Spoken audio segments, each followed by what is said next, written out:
ะนะโมตัสสะภะคะวะโตอะระหะโตสัมมาสัมพุทธัสสะนะโมตัสสะภะคะวะโตอะระหะโตสัมมาสัมพุทธัสสะพุทธังสรณังคัจฉามิธัมมังสรณังคัจฉามิสังฆังสรณังคัจฉามิทุติยัมปิพุทธังสรณังคัจฉามิทุติยัมปิธัมมังสรณังคัจฉามิทุติยัมปิสังฆังสรณังคัจฉามิตติยัมปิพุทธังสรณังคัจฉามิตติยัมปิธัมมังสรณังคัจฉามิตติยัมปิสังฆังสรณังคัจฉามิปานาติปาตาเวระมณีสิกขาปะทังสมาธิยามิปัจฉินาทานาเวระมณีสิกขาปะทังสมาธิยามิกาเมสุมิจฉาจาราเวระมณี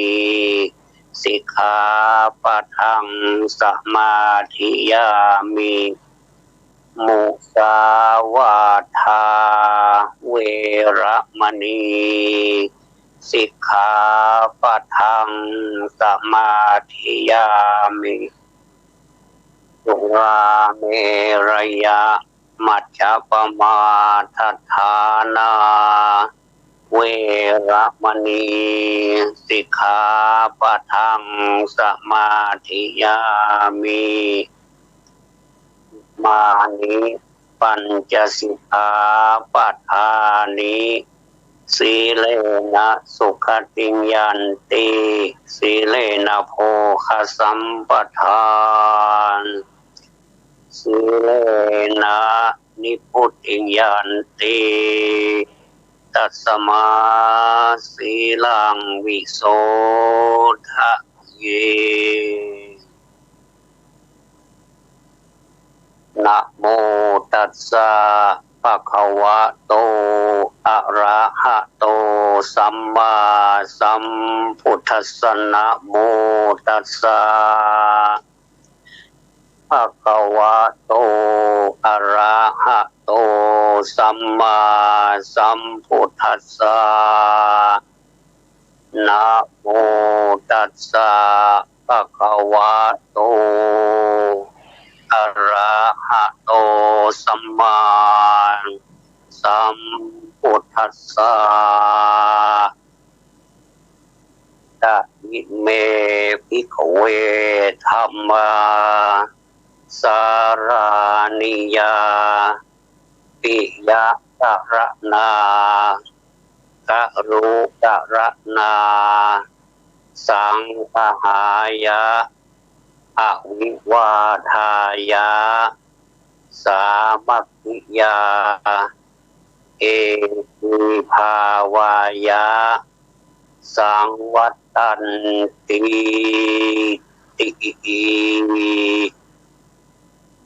ณบัดนี้จะรับประทานแสดงพระธรรมเทศนาในสารานิยธรรมกถาว่าด้วยธรรมที่ทำให้คิดถึงกัน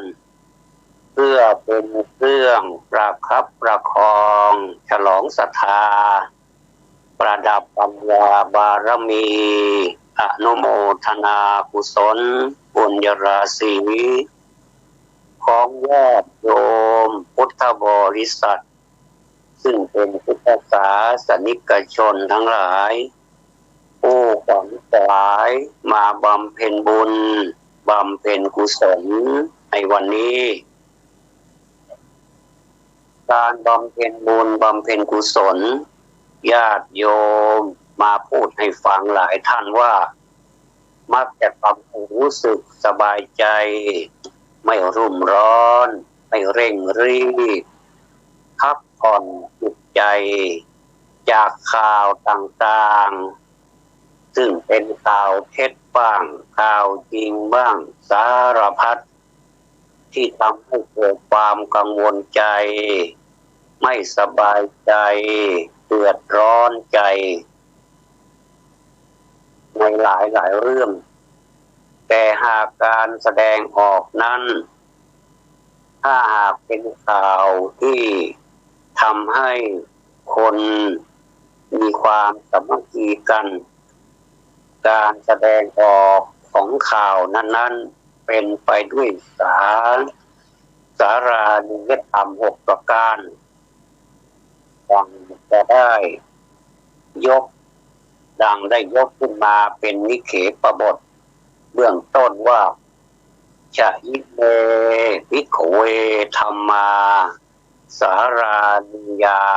เป็นต้นแปลความว่าภิกษุทั้งหลายทำ6ประการเหล่านี้ทำให้คิดถึงกันทำให้รักกันทำให้เคารพกันทำให้พบกันได้ไม่วิวาทไม่ทะเลาะกันเกิดความสามัคคีมีเอกภาพอันนี้อาตมาภาพได้ประสบมาเป็นประสบการณ์เมื่อเดือนพฤศจิกายนศกก่อนคือปีพ.ศ. 2563ได้ไปเข้าการอบรมพระนักเทศน์ทูลเล่าเรียนหนูณ วัดประยุรวงศาวาสธนบุรีกรุงเทพมหานครเป็นเวลาครึ่งเดือนก็ได้รับความรู้ต่างๆมากมายจากครูบาอาจารย์ทั้งที่เป็นบรรพชิตและเป็นคฤหัสถ์ท่านได้ทุ่มเทความรู้ต่างๆอย่างชนิดว่าไม่มีการปิดบังอำพรางให้หมดแต่อยู่ที่ว่าเทคนิคของเราที่จะรับนั้นเราอินทรีย์มันยังอ่อนยังไม่ค่อยกล้าแข็งเหมือนท่านเหล่านั้นแต่ว่าเราก็พยายามที่จะให้อินทรีย์ของเราแก่กล้าเพื่อจะได้นำไปใช้เป็นประโยชน์กับตนเองและประโยชน์แก่ผู้อื่นในสาระที่ครูบาอาจารย์ทั้งหลายท่านได้ให้นั้นอยู่ในที่นี้หมดเลยญาติโยมเป็นความ6ประการเลยทำให้คิดถึงกันอาตมาคิดถึงวัดประยุรวงศาวาสคิดถึงพระเดชพระคุณ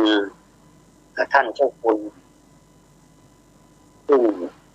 ท่านเจ้าคุณหลายรูปท่านได้ให้ความรู้โดยเฉพาะอย่างยิ่งพระเดชพระคุณพระพรหมบัณฑิตประยูรธรรมจิตโตซึ่งท่านได้เทศนาเป็นที่สบายใจแล้วก็พระเดชพระคุณอีกหลายรูปซึ่งเราก็จะได้นำเอาพระธรรมเทศนาเหล่านั้นมาประยุกต์ใช้ในการที่จะสื่อสารปณิธานของแต่ละท่านให้มีความเป็นมนต์ขลังในที่นี้หมายถึงมนต์แห่งธรรมะมนต์แห่งพระธรรมเทศนาที่จะทำให้เราเกิดความสุขความสบายใจความทั้ง6ประการดังกล่าวมาเนี่ยเป็นสิ่งที่สำคัญคือถ้าเราทำให้คิดถึงกันเนี่ยมันก็คิดถึงอย่างไม่มีวันจางนะญาติโยมไม่มีวันหาย ถึงแม้เวลาไหนก็แวบๆคิดถึงอยู่ตลอดเวลาคิดถึงบรรยากาศเก่าๆคิดถึงความเอื้ออารีที่อยู่ที่กินที่พักที่อาศัยสปายะนะสบายทุกอย่างทั้งพระธรรมเทศนาหรือว่าเทคนิคในการอบรมท่านก็เอาอย่างแบบสุดยอดทั้งนั้นท่านไม่ได้บรรยางเลยในเรื่องความรู้นี้ท่านเข้มมากแต่พวกเรานี่มันไม่ใช่พวกเราอาตมาเนี่ยมันไม่เข้มแต่ตอนนี้ก็จะพยายามฝึกให้มันเข้มทำให้คิดถึงท่านตลอดเวลาเลยนะเนี่ยแล้วก็ทำให้เรารักสถานที่รักวัดวาอารามมันเป็นภาพที่เกิดขึ้นมาอยู่ตลอดเวลามันเป็นมโนภาพเราคิดถึงเมื่อไหร่แล้วก็เห็นภาพเมื่อนั้นแล้วก็คำสั่งสอนของท่านเนี่ยทำให้เราเคารพท่านเราเคารพพระภิกษุสงฆ์ซึ่งเป็นนักศึกษามาเล่าเรียนมีจุดประสงค์เหมือนเราเนี่ยเคารพกันเราจะกราบจะไหว้กันทุกวันทำสามีจิกรรมทุกวันเป็นกิจวัตรทุกวันนะแล้วก็ทำให้เราอยู่ร่วมกันได้ทำให้คบกันได้ประการสำคัญคือพวกเราไม่มีวิวาทไม่มีทะเลาะกันถึงแม้ว่าจะมีอะไรเข้าใจผิดขาดตกบกพร่องหน่อยเราก็ทำความเข้าใจซึ่งกันและกันแล้วเราก็อภัยให้กันแล้วก็คบกันไม่ทะเลาะกันไม่วิวาทกันและในที่สุดมันก็เกิดเป็นความสามัคคีเป็นความมีเอกภาพเนี่ยเอกภาพนี่มันเป็นเรื่องสำคัญญาติโยมทั้งหลายเพราะถ้าที่ไหนไม่มีเอกภาพเนี่ยที่นั่นมันสั่นคลอนนะมันไม่มีความมั่นคงถึงแม้ว่าเราจะเข้าใจว่าเรามั่นคงประเทศชาติของเรามั่นคงยืนอยู่บนขาตัวเองได้นะได้บ้างไม่ได้บ้างถึงแม้ว่าเราจะพึ่งพาประเทศอื่นๆที่จะมาช่วยให้ประเทศของเรานั้นพัฒนาเดินไปได้แต่เราก็ยังไม่มั่นใจว่ามันจะมั่นคงแค่ไหนเรามาช่วยกันฝึกเรามาช่วยกันทำให้มันมั่นคง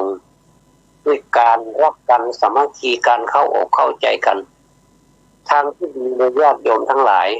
มันฟังเทศน์ฟังธรรมเยอะๆมัน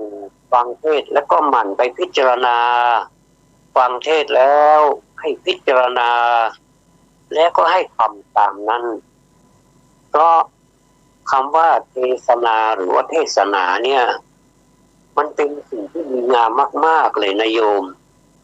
ไม่ใช่ที่เราจะมาพูดมาคุยกันเป็นปกติเราจะต้องทำใจให้เป็นกลางให้จิตว่างก่อนอย่าให้มีจิตที่วุ่นวายไปหมดคิดถึงโน่นนี่นั่นจิตไม่สบายกายก็ไม่สบาย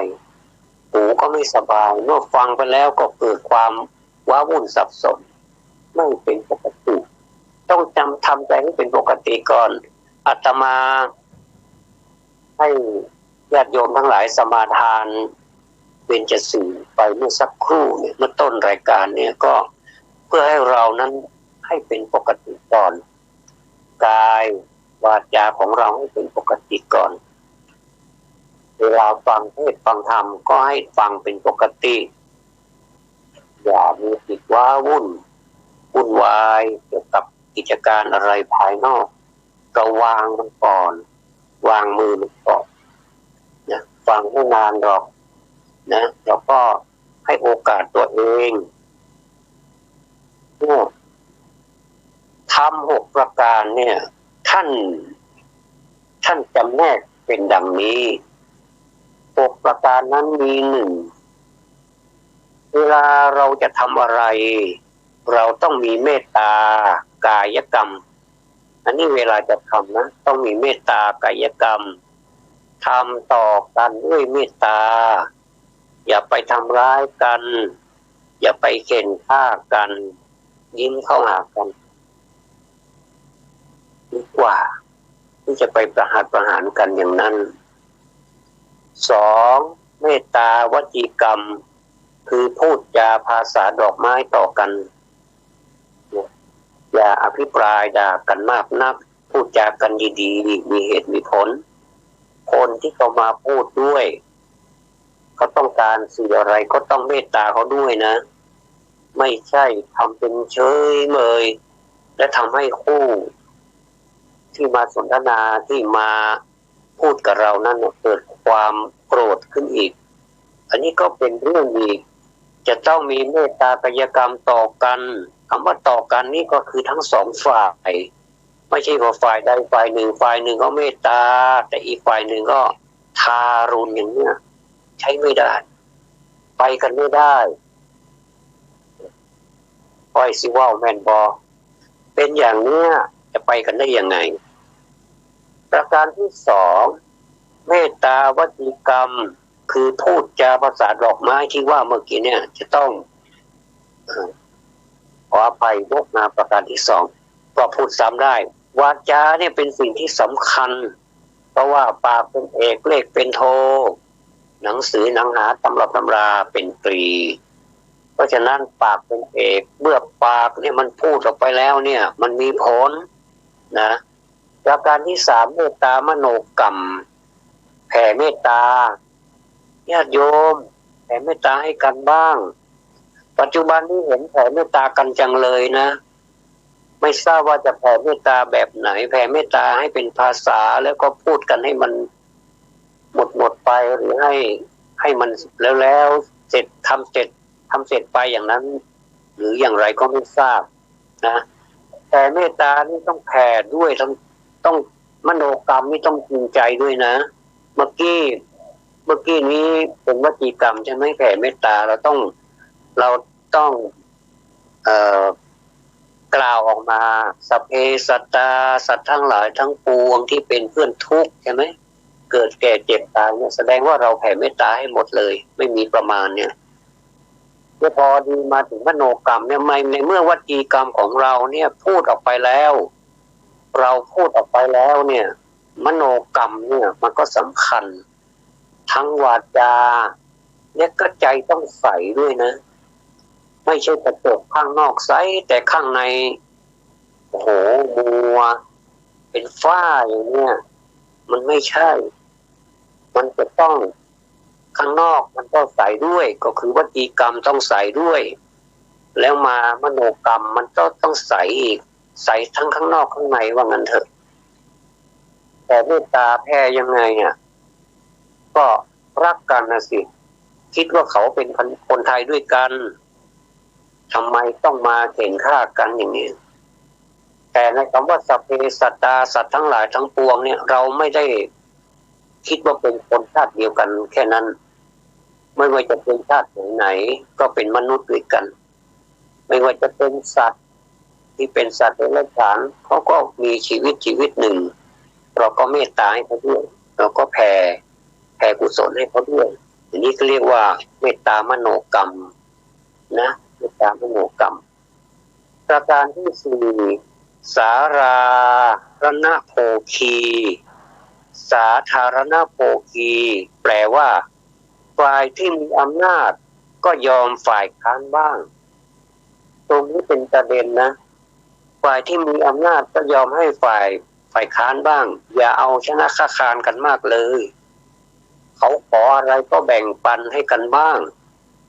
แบ่งปันผลประโยชน์ที่ถูกกฎหมายพัฒนาทั่วประเทศกระจายผลประโยชน์อย่างนี้ทำให้เราอยู่เป็นสุขนะไม่เชื่อก็ลองดูสิแต่ถ้า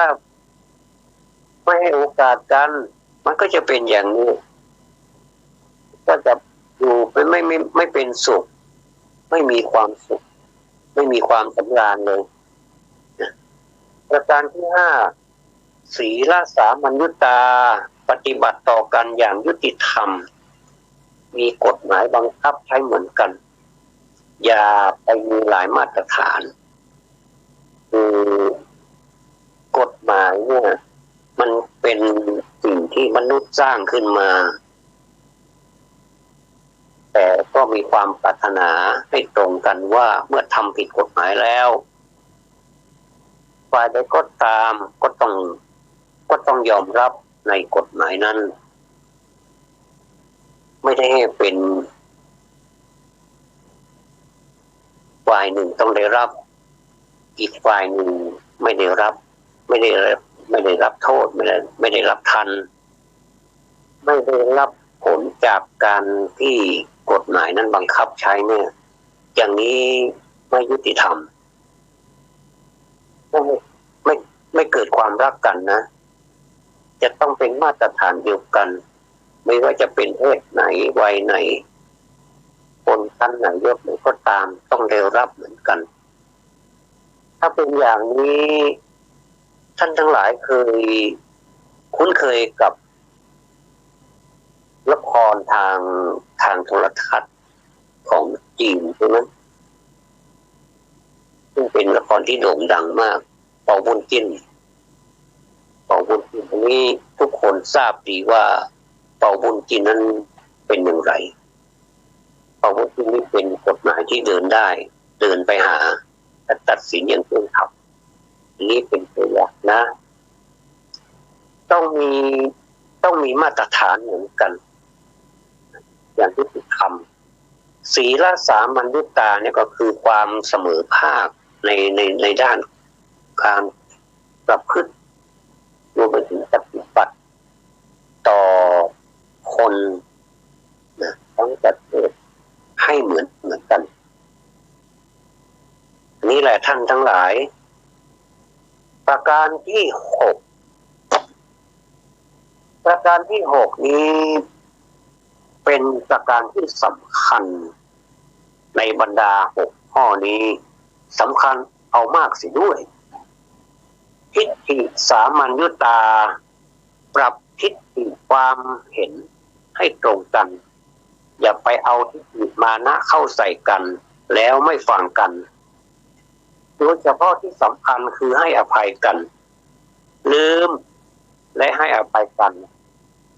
มีคำ6ประการนี้บ้านเมืองก็จะเกิดความมั่นคงไม่แย่งอาหารกันกินไม่แย่งกินกันอยู่ไม่แย่งคู่กันพิศวาสไม่แย่งอำนาจกันเป็นใหญ่บ้านเมืองนี้ก็จะน่าอยู่และไปต่างๆก็จะกล้ำกลายไม่ได้เหมือนกับภัยที่เราได้ประสบอยู่ในขณะนี้ที่เรารู้จักกันในนามโควิด -19 เนี่ยหรือว่าโควิด -19 ถ้าเราช่วยกันจริงๆมันไม่มีปัญหาหรอกต้องข้างในก็ใส่ด้วยข้างนอกก็ใส่ด้วยใส่บวกใส่ก็ใส่ปิ้งญาติโยมทั้งหลายการประพฤติปฏิบัติธรรมน่ะมันดีเพราะว่าธรรมนี่มันย่อมรักษาผู้ประพฤติธรรมไม่มีที่ธรรมนี่ไม่ให้ผลสำหรับคนที่ประพฤติธรรมเหมือนสุภาษิตว่าธัมโมหเวรักขติธรรมจารีธรรมแลย่อมรักษาผู้ประพฤติธรรมซึ่งสภาพที่ทรงไว้ซึ่งผู้ปฏิบัติธรรมไม่ให้ตกไปในที่ชั่วเนี่ยอันนี้เราเรียกว่าบุคคลผู้ปฏิบัติธรรมหรือประพฤติธรรมเนี่ยชอบแต่ทำความดีไม่ทำบาปหรือความชั่วและธรรมย่อมจะนำผู้ปฏิบัติธรรมไปสู่สุคตินี่เราพูดถึงสุคตินะสุคติแปลว่าที่ไปในข้างหน้าเนี่ยมันดีมันงามมันง่ายมันสะดวกสบายไม่ยอมให้ตกไปในทางที่ชั่วก็คือทางตรงกันข้ามก็คือทุกขตินั่นไงรักษาคุ้มครองป้องกันหรือว่าปกป้องไม่ให้กิเลสตัณหามารบกวนได้ทุกวันนี้กิเลสตัณหารบกวนเรามากไหมท่านทั้งหลายคิดดูนะถ้ารบกวนมากท่านทั้งหลายก็ต้องช่วยกันแก้ไขมันมีทางแก้ปัญหามีไว้แก้ไม่ใช่ให้มีไว้ตุ้มนะความเจริญที่ผู้ประพฤติธรรมเนี่ย ทั้งในโลกนี้และก็โลกหน้านี้ย่อมได้รับนะอโมหเวรปฏิธรรมจารีนะในวันนี้ได้มาพูดก็ได้มาเทศนานี้ก็ได้เอาธรรมเทศนาของพระเดชพระคุณหลวงพ่อพระพรหมบัณฑิตท่านซึ่งเป็นเจ้าอาวาสวัดประยุรวงศาวาสและเป็นผู้ที่อาตมาและก็นักศึกษาทั้งหลายให้ความเคารพนับถือรวมทั้งครูบาอาจารย์ทุกท่านทุกรูปให้ที่พาประสิทธิ์ประสาทวิชาให้ในวันนี้ก็เอามาประยุกต์ใช้ก็ได้ยืมเอาคำพูดของท่านมาใช้เพื่อให้เกิดประโยชน์สุดผลต่อเราท่านทั้งหลายต่อไปเทศนาปริโยสาเนในอวสานเป็นที่สิ้นสุดลงแห่งพระธรรมเทศนานี้ขอคุณพระศรีรัตนตรัยและอานุภาพของพระรัตนตรัยทั้งหลายจงมารวมกันเป็นตบะเป็นเดชะเป็นภรวะปัจจัยอำนวยอวยพรให้ทุกท่านทุกคนประสบแต่ความสุขความเจริญงอกงามไพบูรย์ยิ่งขึ้นในร่มธรรมแห่งสมเด็จสัมมาสัมพุทธเจ้าให้ปราศจากทุกโศกโรคภัยอุปัฏฐวันตรายทั้งปวงเจริญด้วยอายุวันนะสุขภละปฏิภาณ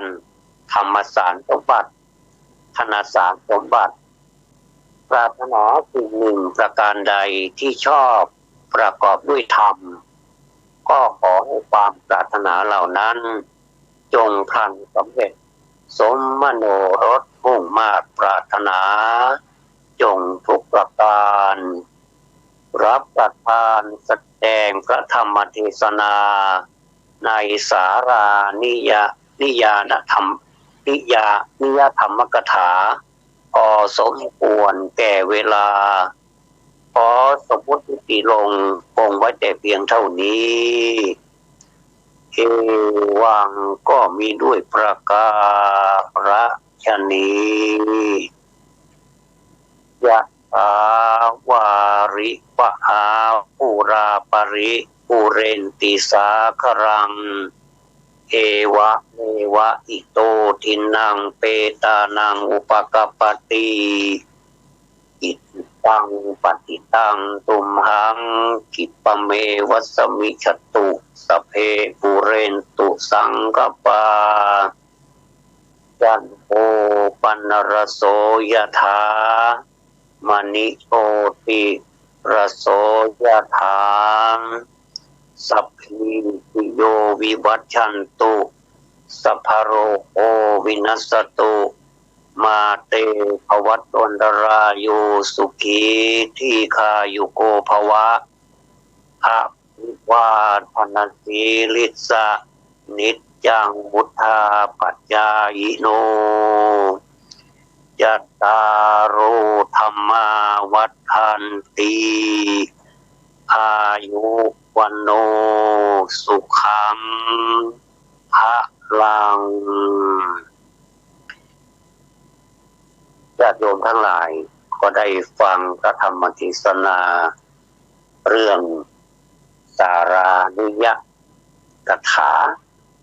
ซึ่งว่าด้วยธรรมะที่ทำคือเติงกันตอนที่เจ็ดจบมีก็ขัดข้องน้อยนี่ก็ถือว่าเป็นการฝึกหัดคัดเก่าไว้ในตัวก็มีพ้องเป็นธรรมดาเนาะคนเฮาทำการสิ่งใดมันย่อมจะมีผิดพลาดแต่ก็พยายามอย่างนี้ความผิดพลาดมันซ้ำกันบ่อยๆก็บอกไม่ดีคนว่าความผิดเป็นครูถ้าบ่อยๆซ้ำๆซากๆก็ไม่ได้เป็นครูละก็จะกลายเป็นอย่างอื่นจะกลายเป็นวัดการนี่เนาะความผิดเป็นครูถ้าผิดบ่อยๆก็จะเป็นนักการ อาการอย่างโอ้โหอันนี้ญาติโยมทั้งหลายก็ได้รับสาระในการนำเสนอเป็นพระธรรมเทศนานี้ซึ่งตัวจริงๆแล้วพระเดชพระคุณท่านซึ่งเป็นครูบาอาจารย์เก่าเนี่ยพระพรหมบัณฑิตประยูรธรรมะปิโตเนี่ยท่านเป็นผู้มีความทรงภูมิทรงธรรมอย่างยิ่งยวดพระเดชพระคุณรูปอื่นๆแห่งโหสุดยอดเลยอันนี้ก็เลยพุกเติงหาท่านก็เลยเอาแนวของท่านมาประยุกต์ใช้ก็เลยต้องขออนุญาตในที่นี้ด้วยนะก็จะเทศไปเรื่อยๆเพื่อเป็นประโยชน์สดผลกับท่านผู้ฟังนะท่านทั้งหลายต่อไปนี้เป็นช่วงของการเล่าว่ามีอย่างข้องในอดีตอาตมาก็จะเล่าตั้งแต่กอไก่ไปเนาะเอาตั้งแต่กอไก่ไปอันก็ว่านี่มันเป็นคล้ายๆเล่าสารานุกรมวัฒนธรรมไทยภาคเหนือซึ่งเป็นฉบับเพิ่มเติมเรื่องนี้เป็นกกไฟลายตำนานเจียงแสนพื้นเมืองเจียงแสนตำนานเมืองเจียงแสนนะซึ่งก็คิดว่าน่าจะเป็นประโยชน์ก็รายการนี้เป็นรายการที่ชื่อว่าจำนันจานี่มันคือการกล่าวการอู้ถึงเรื่องอย่างก็ได้ที่มันเป็นความรู้พิเศษความรู้เก่าความรู้ใหม่เอามาผสมผสานเอามาสัมพันธ์กันทำไมถึงมาจับมือกันครั้งหนึ่งนี่นะก็คือเป็นมิตรกันบ้านเปิ้นเฮาว่ามิตรสหายบ้านเฮาเปิ้นเฮาว่ามิตรแก้วสหายคำมันมันซึ้งด้วยนะวันนี้ขอนำเสนอกอไก่เนี่ยกอไก่โอ่งก่อนภาษาไทยว่าโกงกรอนบ้านเฮาเป็นโอ่งก่อนไม่โกงใส่กะอ่านว่าโกงไม่โกงไม่ก่อนใส่กะอ่านว่าก่อนโกงก่อนนะโกงก่อนสำหรับสายของโกงก่อนนั่นอันนี้จะเล่าแล้วนะเป็นเรื่องเป็นราวแล้วเนอะสำหรับสายของโกงก่อนนั้นจะต้องทำเป็น2 เส้นคู่ขนาดกันมัดบ่วงมัดท้ายคือเป็นบ่วงพอเอาซุกเข้าไปสวมเข้าไปกับสายของโกงก่อนถึง2 ข้าง2 เพิกนั้นแล้วเนี่ยซึ่งเปิ้นฮ้องว่ากงหรือว่ากันกงหรือว่าคันกงที่บากไว้เป็นห้องไว้อื่นแน่นพอที่เวลาขึ้นสายแล้วเนี่ยเวลาเฮาดึงเนี่ยหรือเฮาหนาวเนี่ยสายมันจะหลุดนะที่มันมั่นคงแบบนี้มันหลุดสายต้องทำด้วยเชือกชนิดที่เหนียวนะว่าขาดง่ายเวลาดึงเนี่ยนิยมทำด้วยเชือกปอมันเหนียวเนาะเชือกปอหรือว่าปานหรือว่าหวายก็ได้หลายอย่างทำบ่วงหัวท้ายนะสายด้วยบ่วงสายธนูและสายจะต้องสั้นกว่าขาหรือว่ากันประมาณ10 เซนติเมตรเซนติเมตรถึง20 เซนติเมตรเนี่ยอยู่ในระหว่างเนี้ย10 ถึง 20 เซนติเมตรแล้วแต่ขาโกงนั้นจะอ่อนหรือว่ามันจะแข็งนะอันนี้ขึ้นกับขาโกงกำนึงส่วนที่บรรจุกระสุนที่เขาฮ้องว่านะที่คนยังฮ้องกันนั่นน่ะต้องหากิ่งไผ่น้อยๆเนี่ย ขนาดเต้าหลอดดูดน้ำหวานทั่วไปนะก็นึกภาพก็คือว่าหลอดดูดน้ำหวานน้ำนอกแต่เอาตอนนั้นเนาะโดยเลือกเอากิ่งที่พอมีรูอยู่ข้องตัดยาวประมาณสัก1 นิ้วนะ1 นิ้วนะพี่น้องทั้งหลายใช้มีดบากถึง2 ข้างคือเป็นเองแล้วก็เอาเองนั้นคัดกับสายไว้โดยปัดไว้ขั้นกลางสายเพื่อกันให้สายมันติดมันปันกันวานเตอร์มาตอกก็ได้หาวายก็ได้มาสานคัดกันเป็นแองคล้ายๆกับกระดูกงู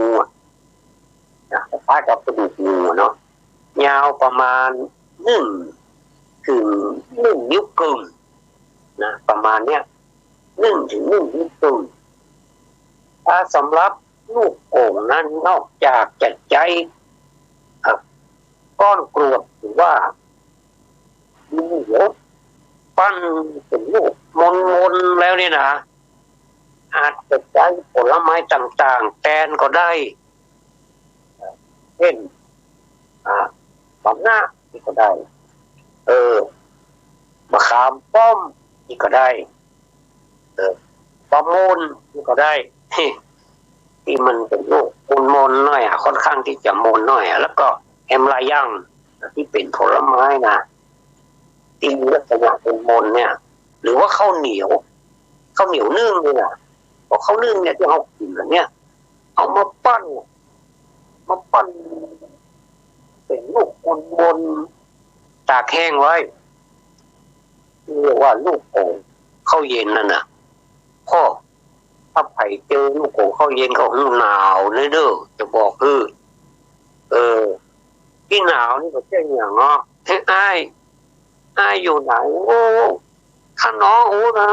น้องจะหนาวเลยก็แล้วกันเตออ้ายอยู่ที่ไหนนี่นะตอนนี้ไม่อยากบอกจะบอกเตออ้ายบอกเตอบอกเอาบุญเตอบอกขึ้นนะแล้วจะหนาวเด้ออยู่ที่ไหนก็บอกมาแล้วโอ้อ้ายอยู่หิมโพงน้ำแข็งมันก็เลยหนาวทุกวันน้ำแข็งมันเย็นเนาะแล้วสู่เขาทั้งหลายโหเลยจะหนาวเลยอ่ะอันเนี้ยลูกโป่งข้าวเย็นเนี่ยสมัยก่อนนี่ถ้าไปเจอลูกโป่งข้าวเย็นโอ้โหถือว่าโจกให้ดีเลยเป็นน้องว่าลูกโป่งข้าวเย็นตอนนี้เลยเนาะตอนนี้เลยต่อมาเป็นโก่งธนูหรือว่าโก่งธนูจะมีตัวกะใส่ไม้โก่งก็อ่านว่าโก่งอันนี้โก่งตัวกะใส่ไม้โก่งก็เป็นโก่งแล้วก็ตัวทะแล้วก็ตัวหน้านอนหนูนะหน้าแล้วก็ใส่ไม้กูอ่านว่าโก่งธนูหรือว่าโก่งธนูหรือบ้านเฮาจังอ่านว่าโก่งธนูอีนะเพิ่นว่าหรือว่าธนูก็ถูกเป็น2อันนี้ต้องว่ากำเก่ากำใหม่โก่งธนูซึ่งเฮาฮ้องกันสั้นๆว่าธนูเนี่ยมีลักษณะเหมือนกับโก่งก่อนนั่นแหละแต่มันจะต่างกัน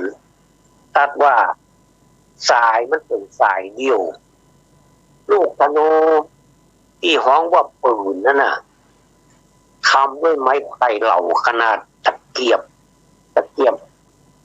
นี่เนาะเอาตะเกียบที่เอากี่ลูกกินกันเนาะตะเกียบยาวประมาณ50 เซนเนี่ยนะ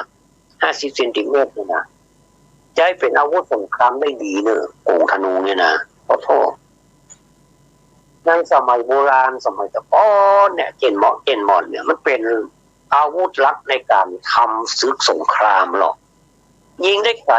โก่งธนูเนี่ยนะยิงได้ไกลได้แหงแล้วก็แม่นยำกว่าโก่งก่อนใจประหารกันได้ถึงคนแล้วก็สัตว์บอกว่าจะเป็นสัตว์น้อยสัตว์ใหญ่สัตว์น้อยสัตว์ได้หมดอ่ะมีชาดกหลายเรื่องที่เล่าถึงพญาช้างที่มีพละกำลังมหาศาล ยังเคยถูกล้มด้วยลูกธนูมาแล้วเช่นเรื่องพญาช้างฉัตรทันนี่นะซึ่งเราก็คงจะได้ยินได้ฟังกันเหมือนกันเนาะว่าพญาช้างฉัตรทันก็ถ้าจะขึ้นไปทางเหนือนี่เป็นชื่อวัดเลยเนอะเป็นชื่อวัดโดยวัดหนองกักช้างตำบลสันโป่งอำเภอแม่ริมจังหวัดเชียงใหม่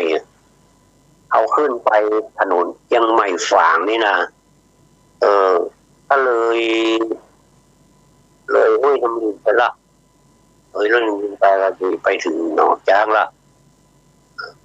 เลยห้วยน้ำลินไปไม่กันเลยบวกเห็นไหมเลยบ้านหม้อไปเนาะเลยบ้านหม้อไปตามถนนนะไปทิศไปทิศก็จะ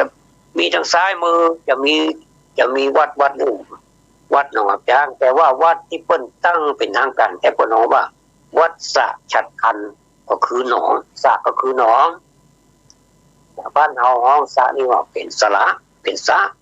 บางทีก็เป็นสระเฮาห้องสระสลงเขาจะออกไม่โกงดูสระสลงอันนี้คนห้องว่าวัดสะฉัตรทันตัวนี้ก็คือช้างนั่นแหละเนาะช้างนะพญาช้างฉัตรทันเนี่ยซึ่งลูกถูกสอนจากธนูของจากธนูของโสนุตระพรานชื่อว่าโสนุตนะจนโค่นลงแล้วเนี่ยแม้พญาฉัตรทันจะมีกำลังกว่าช้างทั้งหลายในมนุษย์โลกเป็นหลายร้อยเท่าและในสมัยพุทธกาลพวกพญาลิชวีถึง100 พระองค์ยังสิ้นชีวิตด้วยลูกศรธนูของพันธุรเสนาบดีเพียงลูกเดียวคือยิงลูกเดียวเลยรวดตายกันเป็น100พี่น้องทั้งหลายอันนี้แหละคือโกงธนูตายกันเดียวเลยนะชั่วพริบตาเลยนอกจากนั้นยังมีธนูที่ร้ายแรงกว่านั้นคือธนูสิงห์หรือธนูทิพย์ซึ่งเป็นธนูวิเศษในวรรณกรรมที่ถือว่าเป็นธนูที่มีฤทธิ์มีเดชมากอาจจะปราบได้ถึงมนุษย์โลกแล้วก็เทวโลกอันนี้เป็นเรื่องที่เล่ากันมาพอทอนเขาพูดจากที่เนอะว่าเลยห้วยน้ำลินมันอยู่หลังหนองอับช้างหรอข้าหนองอับช้างแล้วก็จะเป็นห้วยน้ำลินเนาะก่อนจะถึงห้วยน้ำลินว่าอันเตอร์พเลิศไปว่าจากห้วยน้ำลินจะไปถึงหนองอับช้างบัดใจเนอะแต่พี่น้องทั้งหลายอันนี้ก็เป็นก2 ปผ่านไปละกแรกก็คือโกงปอนกที่2ก็โกงธนูที่มีหัวเมืองเข้ามาตุยนั่นก็เพราะว่ามันเป็นบรรยากาศเมืองเมื่อลายเมินมาแล้วเช่นว่าเป็นบอลเขาถ้าจะเมินขนาดละภาษาเมืองของเขาเนี่ยเป็นภาษาที่เขาใจตึงเขียนด้วยนะพี่น้องทั้งหลายตึงเขียนตัวตึงอู้ตัวประเทศเราจะมีแต่ภาษาอู้ที่เราอู้นี่มันมีหลักฐานหมดถ้าเราจะเอามาเขียนเอาได้หลายหน้ากระดาษนั่นนี่ภาษาเขียนกับภาษาอู้นี่เหมือนกันภาษาอู้นี่มักจะได้นักกว่าเพราะมันไม่ได้ลงมือเขียนแต่ได้ลงมืออู้อย่างเดียวก็คืออู้ไปเนี่ยโอ้นับบัดว่าลำบุญได้กี่กรรมแล้วนับไปได้แต่ภาษาเขียนเนี่ยเป็นได้คนเมืองเฮาถึงมีภาษาเขียนเพราะว่าคนตะกอนเพิ่นได้ประดิษฐ์ภาษาขึ้นมานะเป็นเรื่องของโบราณเฮาก็บอกว่าไผเป็นคนประดิษฐ์ครั้งแรกถ้าหูแล้วจะได้เอามาเผยแพร่มาเล่ามาจากให้หมู่ได้ฟังกันเนาะแต่ว่าเมินมาแล้วกันแม้ในวัดเจ็ดยอด หรือว่าวัดมหาโพธารามเนี่ยหรือว่าวัดโพธารามมหาวิหารเนี่ยซึ่งได้เป็นสถานที่จะทำสังคายนาสังคายนาครั้งที่หนึ่งของสยามหรือว่าของครั้งที่หนึ่งของประเทศไทยของเราเนี่ยจะเป็นครั้งที่8ของโลกเป็นสถานที่สำคัญในสมัยนั้นสมัยพระเจ้าติโลกราชซึ่งพระองค์ท่านมีพระราชฤทัยในการบำรุงรักษาพระพุทธศาสนาก็ได้ทรงมีสิ่งที่เกิดขึ้นท่านทั้งหลาย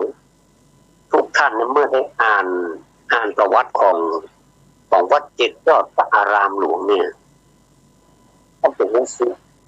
ขอบพระคุณคนทั้งหลายที่เพิ่นได้เกิดแล้วเป็นแล้วมาก่อนเนี่ยเป็นอย่างยิ่งเพราะว่าท่านเหล่านั้นได้รักษาภาษา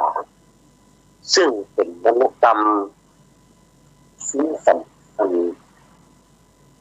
ที่ได้เอามาใช้ในการทำสังคายนาครั้งที่หนึ่งคือปฐมสังคายนาของไทยของเราเนี่ยเป็นภาษาล้านนาหรือว่าเป็นตัวเมืองล้วนๆเลยเอาทั้งหลายลองรับตานึกภาพไว้ว่าลองเข้าไปอยู่ในเหตุการณ์เหมือนทำมาอยู่ในวันที่เปิ้นทำสังคายนา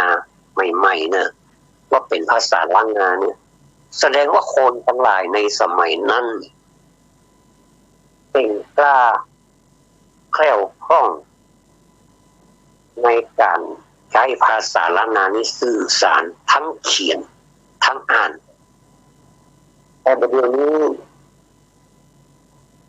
เอามีกระอู้อ่านก็ยังมาอ่านแล้วก็เอาเขียนดอกหลายท่านส่วนหนึ่งก็เขียนได้อ่านได้อู้ได้สบายแต่เฮาส่วนใดได้จะปากันอู้อย่างเดียวเอาบักเขียนเพราะฉะนั้นก็เลยเป็นที่มาของการที่จะช่วยกันฟื้นของภาษานี้บอกว่าจะเป็นสถาบันไหนบอกว่าจะเป็นวัดพระสิงห์หลวงพี่น้องพระสิงห์หลวงวัดเชียงพระก็อันนี้เปิ้นก็เปิดสอนมาหลายปีละโดยครูบาอาจารย์ผู้มีความรู้อย่างท่านอาจารย์ดุสิตชวชาติเป็นต้นอย่างนี้นะอันนี้นี่เป็นนอกแต่งตองแต่เนื้อนี่นะเป็นคุมแต่คุมพัญญาอยู่หั่นน่ะใครขุดก็ไปขุดเถอะเปิ้นตื้อใจดีทำยังได้หมดอ่ะเรื่องพื้นบ้านล้านนาเกี่ยวกับตัวเมืองนี่นะสบายมากว่านเตอะอันนี้ก็ตั้งทั้งหลายก็ถ้าจะไปทางใดมันสะดวกสบายจะไปวัดพระสิงห์ก็ไปได้นะแต่ก็มีข่าวดีจะมาวัดเจ็ดยอดก็มาได้วัดเจ็ดยอดนี่ก็สอนมันกันเด้อบ่เสียงสตางค์เป็นวิทยาทานเป็นธรรมทานนะเป็นธรรมทานเป็นว่าการให้ทั้งปวงเต้าใดก็คือเต้าการให้ทำเป็นทานหนึ่งจ้างที่สู้การทำคือทำเป็นทานมาได้นี่นะขณะนี้เวลาผ่านเลยไปละ52 นาที47 วินาทีก็จะใช้เวลานี้ให้เป็นประโยชน์กับพ่อแม่พี่น้องทั้งหลายที่รับฟังรายการจำนันจานี้ในภาคภาษากลางและก็ภาคภาษาเมืองก็เป็นที่เป็นกึ่งก็เลยพูดมาแล้วว่าวัดเจ็ดยอดนี่สอน สอนภาษาล้านนาหรือว่าตัวเมืองนี่ตัวเองตั้งใจอย่างยิ่งที่จะคือตั้งแต่ตัวกะตัวคะตัวกะตัวคะตัวงะนี่นะคือไปถึงสระต่างๆเนี่ยซึ่งมันมีมานักนะท่านทั้งหลายบ่ต้องไปกลัวเฮียนเหมือนไปเฮาเฮียนไปเรียนภาษาไทยเนี่ยเฮาเรียนภาษาไทยนี่ยังยากนะภาษาอื่นมันยากนะท่านทั้งหลายแต่เรียนภาษาล้านนาภาษาเมืองเนี่ยมันยากเลยแต่เนี่ยบ่เชื่อก็ไปลองพอแล้วเอากันได้แล้วเนี่ยมันมีเปรียบขนาดคนต่างถิ่นแท้ๆมันไม่ใช่คนเมืองอ่ะเพิ่นยังใครเรียนขนาดอ่ะเวลาเฮาสอนกะเพิ่นบอกกะอย่างเงี้ยสำเนียงเพิ่นยังเป็นกะอยู่เป็นหยังก็เดี๋ยวเฮาจะดัดมันเป็นกะคนเมืองนี่มันเป็นเมืองอยู่แล้วกะอย่างไปเนี่ยกะเนี่ยการเฮามาเขียนแล้วมันมีตัวอยู่ห้องเนี่ยการเนี่ยวันเนี้ยไม่กะตะกอกกะไม่การเนี่ยก็เนี่ยการเนาะไม่การไปกะการการเนี่ยมันจะมีอย่างนั้นแล้วก็ถึงวันถึงวันแล้วก็มีสาระสนทนาธรรมมีการสนทนาธรรมด้วยนะสนทนาธรรมด้วยลำดับตอนเจ้านี่ก็8 โมงตื่นนี่ก็ทำวัดเจ้าแปะที่ทำวัดเจ้าแปะนี่ก็เพื่อที่จะให้เราได้รู้ทางภาษาบาลีและทางภาษาไทยคือแปลออกมาว่าอรหังสัมมาสัมพุทโธภควาแปลว่าอะไรเนี่ยโยโซภควาอรหังสัมมาสัมพุทโธเนี่ยแปลว่าอะไรไสยติทางรูปูปทานขันโธแปลว่าอย่างเราจะได้รู้เขาทำถึงวันเราจะแปลออกแล้วเราจะได้ทั้งบุญตัวทั้งกุศลตัว